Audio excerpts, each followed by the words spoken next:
ఈ రోజు వరకు ఆంధ్రప్రదేశ్ రాష్ట్రంలో నువ్వు హిందూ, నువ్వు క్రిస్టియన్, నువ్వు ముస్లిం అని అక్కడక్కడక్కడ గొడవలు ఉంటాయేమో, కానీ ఈ రాష్ట్రంలో బ్రతికే ఏ ఒక్కళ్ళకి కూడా నువ్వు హిందూ, నువ్వు క్రిస్టియను, నువ్వు తిరుమత వెళ్ళకూడదు, నువ్వు కాకాని తోట రాకూడదు, నువ్వు గుణదలు రాకూడదు ఎవరు లేరు. నాకు తెలిసి కొన్ని వందల మంది హిందువులు కాకాని తోట వస్తారు, కొన్ని వేల మంది క్రిస్టియన్స్ అక్కడికి తిరుమల వెళ్ళాల్సిన సందర్భంలో మా మిత్రులతో పాటు వాళ్ళతో పాటు వీళ్ళతో పాటు చాలామంది వెళ్తారు. మాతో పాటు ఎంతమంది క్రిస్టియన్స్ రారు? ముస్లిమ్స్కి మీరే చెప్పారు నేను దర్గాకి వెళ్తాను, అక్కడికి వెళ్తాను, ఇక్కడికి వెళ్తానని ఇంతకుముందు వీడియోస్లో. దర్గాకి వెళ్ళటానికి, క్రిస్టియన్లోకి రావడానికి మీరు ఎవరండి? మీరు తిరుమలకు జరిగిన అన్యాయం ఏంటి? ప్రసాదానికి జరిగిన అన్యాయం ఏంటి? మీరు అసెంబ్లీలో మాట్లాడేదేంటి? హిందూ మత క్రిస్టియన్స్ మధ్య మీ గొడవలు పెట్టే పద్ధతి ఏంటి? అసలు మీరు ఉప ముఖ్యమంత్రి అయినా, మీరు మంత్రి అయినా, రాజ్యాంగం మీద ప్రమాణం చేసి మీరు ఈ స్థాయికి వచ్చారా? ఏమైనా సిగ్గుందా? ఏమైనా శరం ఉందా? మనం మాట్లాడేదానికి ఏమైనా సొంతనుందా, పొంతనుందా?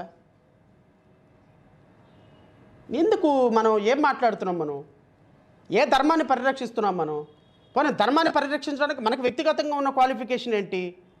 సనాతన ధర్మాన్ని, హిందూ ధర్మాన్ని బతికించడానికి మనకు వ్యక్తిగతంగా ఉన్నది ఒక సినిమా యాక్టర్ అనేటువంటి ఒక విధానం తప్ప మన వ్యక్తిగత జీవితంలో ఏమైనా దీనికి పొంతనుందా?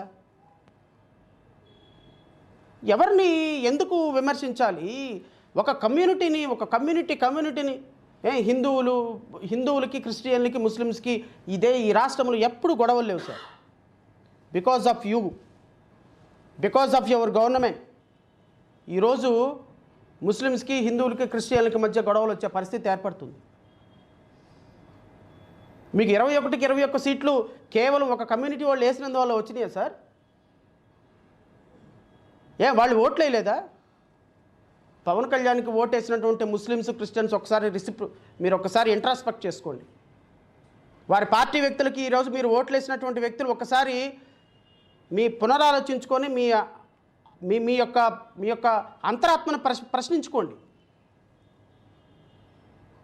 మనం కనీసం తినేది మనకు అన్నమే అయితే ఎక్కడో వెంకటేశ్వర స్వామికి జరిగిందని ఒక ఆరోపణ వస్తే దానికి ముస్లిమ్స్ని, క్రిస్టియన్స్ని, చర్చిల్ని, మసీదుల్ని తీసుకొచ్చి అంటగట్టి వాళ్ళతో గొడవలు పెట్టేటువంటి సంస్కృతి సాక్షాత్తు ఒక ముఖ్యమంత్రి, ఉప ముఖ్యమంత్రి చేస్తుంటే మన ఆత్మ పరిశీలన చేసుకోవాల్సిన అవసరం ఈ కమ్యూనిటీస్కి లేదా? ఈ కమ్యూనిటీస్లో ఓటర్స్కి లేదా?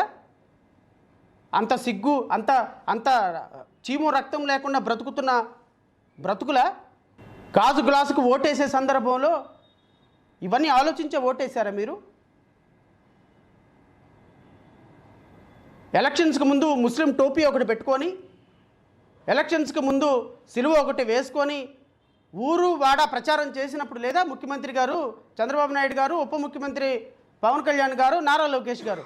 ఈరోజు వాళ్ళు మీకు చేదైపోయినారా? ఈరోజు వాళ్ళు మీకు అంటరాని వాళ్ళు అయిపోయారా? ఈరోజు వాళ్ళు మీకు, నేను తెలుగుదేశంలో, జనసేనలో ఉన్న నాయకులను కూడా ప్రశ్నించుకోమని కోరుతున్నా. ఇది మీ స్థాయి. మీ పార్టీలో వెనక ఉన్న జనాల్లో ఇది మీ స్థాయి. రేపొద్దున 2029లో వెళ్ళండి నియోజకవర్గాలకి, వెళ్ళండి ముస్లిం పేటలకి, వెళ్ళండి క్రిస్టియన్ పేటలకి. చెప్పులు చాటలతోటి మిమ్మల్నే కాదు మీ కార్యకర్తలు, మీ నాయకులను కూడా తరిమి పొలిమేరల అవతల కొట్టకపోతే చూస్తూ ఉండండి. జడాశ్రావణ కుమార్ ఇంకోసారి మీడియా ముందుకు రాడు. ఈరోజు ప్రతి కమ్యూనిటీలో, ప్రతి క్రిస్టియన్ కమ్యూనిటీలో, ప్రతి ముస్లిం కమ్యూనిటీ రగిలిపోతుంది మీ మాటల వల్ల. వాళ్ళు ఏం తప్పు చేశారు? వాళ్ళని లాగాల్సిన అవసరం ఏంటుంది కమ్యూనిటీలోకి? తప్పు చేసి ఉంటే శిక్షించండి వాళ్ళని. We will support. నిజంగా తిరుమల లడ్డూలో కల్తీ ఎవరైనా చేసి ఉంటే, నిజంగా ఎవరైనా ఎలాంటి కల్తీని జరిగి ఉంటే we will support. Let them arrest and bring before court of law. వాళ్ళని పనిష్ చేసేటట్టు చూడండి. ఎంటైర్ సమాజం మొత్తం మేము అనుకుంటుంది, ఇంక్లూడింగ్ క్రిస్టియన్ అండ్ ముస్లిం సమాజం కూడా మేము అనుకుంటుంది. బికాజ్ ఏ మతానికి విశ్వాసం కలిగినా, ఏ మత సాంప్రదాయాలకు జరిగినా హిందూ, ముస్లిం, క్రిస్టియన్ కలిసి వచ్చి పోరాటం చేసేటువంటి వ్యవస్థ మన దేశంలో, మన రాష్ట్రంలో ఎప్పటికీ ఉంది. దానికి కారణం ఇదిగో ఇండియన్ కాన్స్టిట్యూషన్. ఈ కాన్స్టిట్యూషనే ఈరోజు ఇంతమందిని కలిపుచ్చుతుంది. దీన్ని వదిలేసి ఒక జడ వేసుకొని, ఒక దండ కట్టుకొని, ఒక డ్రెస్ వేసేసుకొని ఈరోజు అసెంబ్లీలో అందరు నన్ను ట్యాగ్ చేస్తున్నారు, నేను వేరే డ్రెస్ వేసుకోవడానికి కారణమే అది, నేను వెళ్ళాను ఏదో మాట్లాడాను, అక్కడ ఏం జరిగిందో నాకు అర్థం కాలేదు, తర్వాత ఎన్డీడీబీ రిపోర్ట్ వచ్చింది, కాఫ్ రిపోర్ట్ వచ్చింది, నాకు గిల్ట్ వచ్చింది. ఏమొచ్చింది ఆ గిల్ట్ నీకు? గిల్ట్ వస్తే చేసే పనులేనా ఇవి? గిల్ట్ వస్తే చేసే పనులేనా ఇవి అంటున్నా. ఇదొకటి చూడండి. 1924 మధ్య 48 కోట్ల లడ్డు ప్రసాదాలు విక్రయం జరిగింది. దాంట్లో సుమారు 20 కోట్ల లడ్డూలు నకిలీ నెయ్యితో తయారయ్యాయని 20 కోట్ల 1924 మధ్య అంట 20 కోట్ల లడ్డూలు తయారైనవి అంట. అందులో 11 కోట్ల లడ్డూలు కల్తీ జరిగిందంట. అందులో 1,00,000-2 లక్షల లడ్డు అంట అయోధ్యకి వినియోగించారంట కల్తీ జరిగిన లడ్డు. నేను అడుగుతున్న ఉప ముఖ్యమంత్రి గారిని, అయోధ్యకి పంపించినటువంటి కల్తీ లడ్డు అడల్టర్డ్ అని మీ దగ్గర ఉన్న ప్రాథమికమైనటువంటి ఆధారం ఏంటి? రాష్ట్ర ప్రజలకు చెప్పండి, రాష్ట్ర ప్రజలకు చెప్పండి సార్. ఇదిగో అయోధ్యకు పంపించిన 2 లక్షల లడ్డూలో పంది కొవ్వు, ఎద్దు కొవ్వు, ఫిష్ ఆయిల్ కలిసింది, లేదంటే కల్తీ జరిగింది అని చెప్పటానికి మీ దగ్గర ఉన్నటువంటి ప్రాథమికమైన ఆధారం ఏంటి? ఒక్క ఆధారం. మీ దగ్గర ఉన్న ఆధారాలు ఏంటి అంటే 19 నుంచి 24 వరకు ఏదైతే తిరుమల వెంకటేశ్వర స్వామికి సప్లై చేశారో లడ్డూలు, వాళ్ళు పాలు కొనలేదు అంటే మీ ఊహ ఏంటి అంటే వాళ్ళు పాలు కొనలేదు కాబట్టి అక్కడ పాలు కాలేదు కాబట్టి వెనలేదు కాబట్టి నెయ్యి రాలేదు. ఇది మీ అభూతమైనటువంటి కల్పన.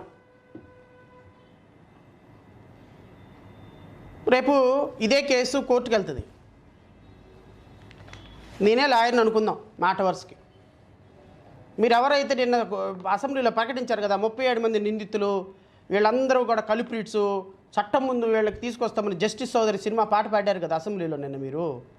నేను ఫస్ట్ ప్రశ్న అడుగుతా దీన్ని, సార్ మీరు ఎన్డీటీబీ రిపోర్టు, కాల్ఫ్ రిపోర్ట్లో ఎవిడెన్స్కి పనికిరాదు ఈ కేసు, ఈ రిపోర్టు అని వాళ్ళే చెప్పారు కదా అండి అని అడుగుతా. ఈ రిపోర్ట్లో ఏది ఎవిడెన్స్కి పనికిరాదు, ఇది మాకు సంబంధం లేదు రిపోర్టు, వాళ్ళు ఇచ్చిన శాంపిల్ని మేము టెస్ట్ చేసి ఇచ్చాం, శాంపిల్లో ఏం కలిపారో మాకు సంబంధం లేదు, శాంపిల్లో ఏం స్పెసిఫికేషన్స్ ఉన్నాయో మాకు సంబంధం లేదు, దీంట్లో ఏమైనా కలిపి ఉండొచ్చు కానీ ఇచ్చారు కదా సార్ అంట. అవునండి అంటాడు.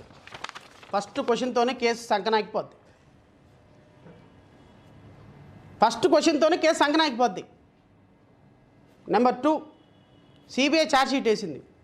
ఓకే, 36 మంది నిందితులను పెట్టింది. నిందితుల్లో నేను ఒకటే మాట అడుగుతా రేపు ఇన్వెస్టిగేషన్ ఆఫీసర్ని, సార్ చంద్రబాబు నాయుడు గారికి అత్యంత ప్రియమైనటువంటి ఇన్వెస్టిగేషన్ ఆఫీసర్ గారు, ముఖ్యమంత్రి గారు రాయమంటే ఇన్వెస్టిగేషన్ ఆఫీసర్ రాసినటువంటి ఉప ముఖ్యమంత్రి గారు చెప్పమంటే ఇన్వెస్టిగేషన్ చేసి రాసినటువంటి ఇన్వెస్టిగేషన్ ఆఫీసర్ గారు 2019-24 సందర్భంలో అడల్టరీ జరిగింది, కల్తీ నెయ్యి వాడిందని TV5 మూర్తి గారు, ఆర్తనాదాల మూర్తి గారు గొడవ పెడుతున్నట్టుగా, మా వెంకటకృష్ణ గారు గొడవ పెడుతున్నట్టుగా, మా వంశీ గారు గొడవ పెడుతున్నట్టుగా, వీళ్ళందరూ గొడవ పెడుతున్నట్టుగా 2019 నుంచి 24 కల్తీ జరిగిందని చెప్పారు కదా. కల్తీ జరిగింది లడ్డూలో అని చెప్పడానికి వాడబడినటువంటి కల్తీ నెయ్యి శాంపిల్ మీ దగ్గర ఏమైనా ఉందా సార్ అని అడుగుతా. లేదండి అంటాడు. నెంబర్ 2, పోనీ కల్తీ నెయ్యి వాడినటువంటి లడ్డు ఏమన్నా టెస్ట్ చేశారు సార్ అని అడుగుతా. నో. పోనీ కల్తీ నెయ్యి వాడినటువంటి లడ్డూని తిన్న వాళ్ళు ఎవరైనా వాళ్ళ బ్లడ్ తీసి ఏమైనా రిపోర్ట్ చేశారు సార్ అంట. తూర్పు, పడమర, ఉత్తరం, దక్షిణం చూడాల్సిందే ఇన్వెస్టిగేషన్ ఆఫీసర్ కోర్టు హాల్లో. తూర్పు, పడమర, ఉత్తరం. నిన్న పవన్ కళ్యాణ్ గారు బాటం చూసుకున్నారు కదా, కింద నేలను చూసుకొని మాట్లాడారు కదా అసెంబ్లీలో. అట్ట రేపు ఇన్వెస్టిగేషన్ ఆఫీసర్ తూర్పు, పడమర, ఉత్తరం, దక్షిణం చూస్తాడు కోర్టులో. Case dismiss, acquittal or 36 members acquittal, get out అంటాడు జడ్జి గారు. అయిపోయా, అందరూ పిసుక్కోవటం బయటకు వచ్చి. రాజకీయాలు చేయడానికి ఫౌండేషన్, లీగల్ ఫౌండేషన్కి చాలా తేడా ఉంటుంది సార్. మనం అనుకున్నంత ఈజీ కాదు. లడ్డూ లేని చోట, కల్తీ లేని చోట అభూత కల్పన క్రియేట్ చేసి రాష్ట్ర ప్రజలు ఎమోషనల్గా వెంకటేశ్వర స్వామి మీద, ప్రసాదం మీద దుర్మార్గంగా ప్రచారం చేయాలి అనుకుంటే ఊరుకుంటారా? కోర్టులు ఊరుకుంటాయా? న్యాయస్థానాలు ఊరుకుంటాయా? నేను ఇంతకుముందే చెప్పిన truth is always truth when entire everybody stood against it. False is always false when entire world stood for it.